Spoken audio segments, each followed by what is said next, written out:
Oui, bonjour, bonsoir mes chers compatriotes Banamboka, Esengeli na R Oyozolanda émission Oyo, et à la voix du Kivu, la voix des sans-voix toujours au service du peuple.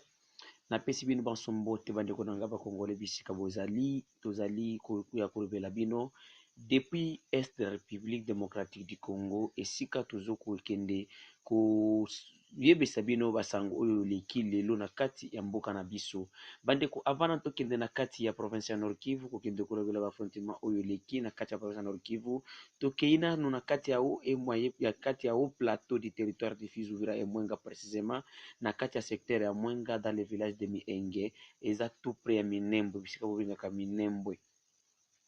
Lelo réunion moko ezalaki kuna oyo ya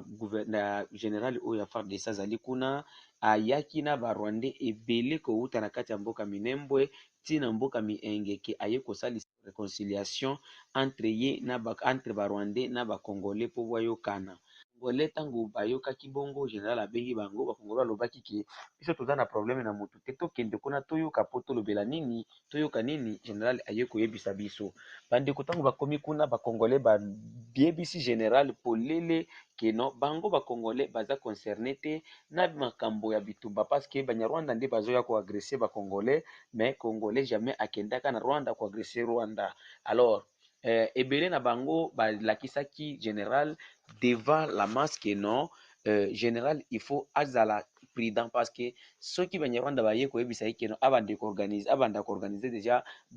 dialogue entre yi bacongolais na banyarwanda yebaki banyarwanda bazo préparer comment kosala manifestation ou bien comment kosala génocide ou bien comment koboma bato na kati ya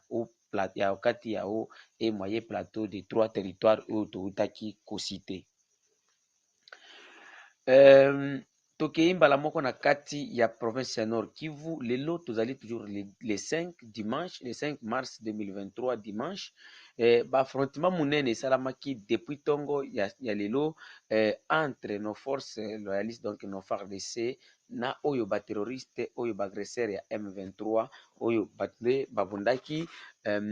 armée na biso ekokaki kokota pe na kati ya bamboka ebele dont nous citons na kati ya Karuba ya kati ya Kiuli e Nenoro nde bisika bakotaki ba village oyo armée na biso ekotaki ezwaki contrôle ya bamboka wana. Il nous faut de vous signaler que na kati ya conseil des ministres tango ministre ya défense alobaki que non ba M23 baza toujours ko avancer akamwe na ndenge ba M23 baza toujours ko avancer tandis que bisika wana ezali contrôlé par le militaire ya EAC vraiment ba population ebele bakamwe bazo komona gouvernement congolais comme gouvernement moko ba tente. Comment expliquer un ministre de défense aloba boye je cite alobi que non, il s'étonne des manques de réaction des forces de l'EAC pourtant présentées sur le lieu. Alors, comment expliquer, vous pouvez espérer aux forces étrangères? Mes chers frères, manière ya kobunda biso nyonso toyebanaka. Prenons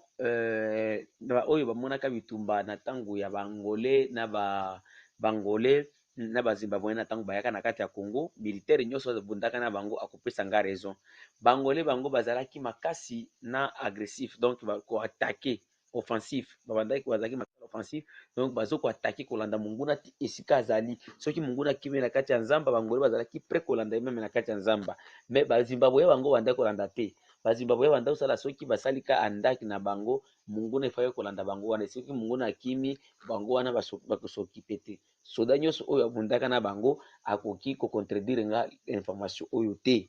parce que eza eloko nga na vivanga moko ke non ntango bozo kobunda na bangole bozo kolanda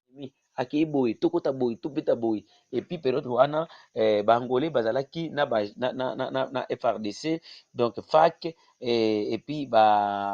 banani bazimbabweyen bazalaki na garde républicain nde bazalaki bongo donc bazimbabweyen baza makasi na défensif que bangolais bazali wana makasi po na koatake. Alors soki yo ministre ya défense olobi bongo donc otie biso population to kozala déci parce que soki EAC ezokolaka esala eloko te lelo population ezokosenga ki EAC kende mais ole EAC ya kokende bino lisusu bozo ya komante lisusu baburunde mosusu Vraiment eza eloko moko esali biso mitema pasi penza parce que population esepeli te, population ya est esepeli te. Nde à l'heure où je vous dis mes chers compatriotes bakoti plus ya 30 lelo na kati ya nini ya mboka ya Goma donc et puis bamosusu plus ya 70 hommes bazokoleka lelo bakoleka Rwanda donc bakokota Burundi bakoti Rwanda et puis baye kokota na kati ya mboka ya Goma toujours na mituka wana ekokota na butu wana bakoya na nini bakokotisa nini na kati ya Congo mais bakongolais bazotikala kidiba tandis que eza faute ya biso population te mais ezali faute ya kozala ya kokonzama na bato oyo baza bafainéant faible en esprit qui ne sait même pas comment négocier et comment s'imposer au pays au petit pays alentour donc au petit pays limitrophe. Mais j'aimerais dire ceci aux Congolais qui connaissent bien les Banyarwanda et les bato wana baleki biso na bitumba te parce que bango basalaka kaka défensif et dès que comme bazo ya boyi je vous dis bakosala te eloko ata moko te eloko ata moko te ekosalama te tolobaka eloko oyo depuis parce que tolobilobi lisusu tokolela awa et comme au Congo nous n'avons pas un gouvernement qui écoute son peuple oyo babandaki kokosa biso kala keno le peuple d'abord tandis que peuple ce n'est pas le peuple congolais mais le peuple sur le gouvernement de Chile Gelou c'est l'IDPS. Donc, quand les gens de l'IDPS s'expriment, là, vous nous dites, ils nous parlent du peuple d'abord. Mais quand les peuples congolais demandent quelque chose, gouvernement Congo, je me rappelle, l'autant que M. Chilombo alobaka, bautaka na Genève, na bango kuna, et c'est quand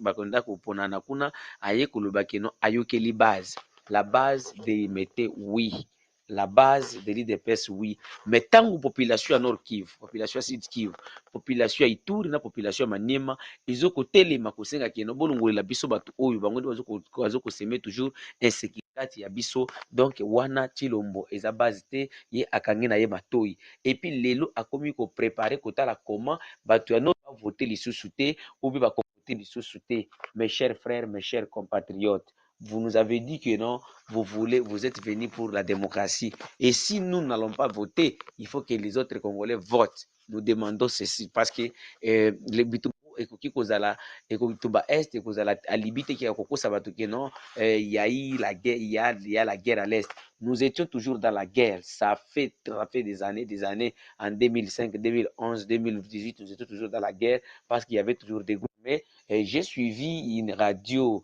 une télévision de Lubumbashi et qu'on appelait Malaika TV. Et un membre de l'IDPS a dit que non, il y a déjà la diminution des groupes armés, bango tu ba longwa na kati ya Nzamba, ba signé na Nairobi. Na Nairobi bandeko bato bakosa bino te na Nairobi ba groupes armés nyonso kenda na Nairobi eza desi parce que Félix akenda korula bango kuna ezala kobongisela M23 nzela po nde yango amonaki ke il faut distraire ba autodéfense nde yango boyokaki meme na radio bande koloba ke non il faut bomonaki yango na télévision plutôt ke non bobondela nani bitene ya mabele te tandis que ayebi te ke no mboka bato akufelaka et puis kobundela mabele ebanda lelo te et puis soki congolais andimaka bitumba azokoresiste ti lelo eza mpona mabele na ye eloko wana vraiment esalaki ke bagroupes armés emonaki le messie c'est un aventurier et il ne fera absolument rien. Vous avez suivi aussi les députés aventuriers du Nord Kivu qui sont passés à la télé parce que Bazana Mbongo qui est nord, ils demandent le dialogue avec les M23. Mes frères, qu'est-ce qu'ils se disent dans la rue? La population n'est pas d'accord avec vos soi-disant dialogues. Si vous dialoguez avec les M23, il faut là vous signez la continuité de la guerre et vous signez le détachement entre vous et la population. Ça, c'est un conseil que je viens de vous donner. Donc, vous devez toujours se mobiliser, réformer l'armée et donner des moyens à nos forces armées pour continuer toujours en Katia Bitumba. Vraiment, j'encourage nos militaires qui sont toujours au front et je les dis de ne pas fuir et d'être toujours, de se tenir toujours et de voir comment ils peuvent écraser l'ennemi parce que l'ennemi n'est pas plus fort, il n'a jamais été plus fort que nous, mais seulement c'est la politique de Kinshasa qui nous trahit. Donc, si nous nous mettons ensemble avec les mêmes idées, on va gagner la guerre aujourd'hui ou demain et après-demain, on nous appellera les victorieux. Donc, c'est comme ça, mes chers compatriotes, c'est votre fils, la voix de Kivu, la voix de sans voix, toujours au service du peuple. Donc, nde yango wana bandeko, toyoko lubela, toyaki koyebisa bino na journée ya lelo ke ba Burundais, ba contingent Burundais bakoti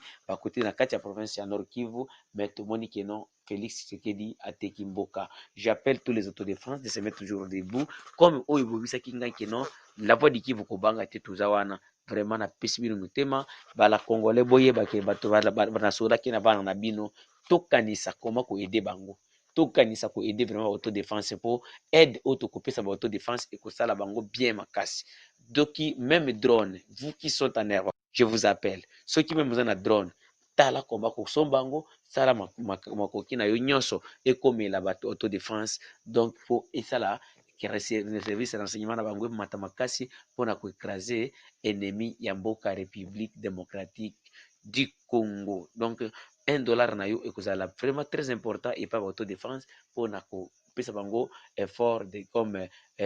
encouragement eza kofuta te tokoki koloba effort de guerre te mais encouragement mpo na koyebisaki no bandeko vraiment topesi bino félicitation bino bozondima kokufela mboka na biso. Je respecte beaucoup les autodéfenses parce que j'ai toujours dit que non, si le Congo est dans sa diversité, c'est à cause des autodéfenses. Nous resterons toujours reconnaissants du travail que vous avez fait depuis les années 96 jusqu'à nos jours. Le numéro de ce téléphone est 243 85 88 08 330. Email à la voix du Kivu 45 gmail.com. Merci.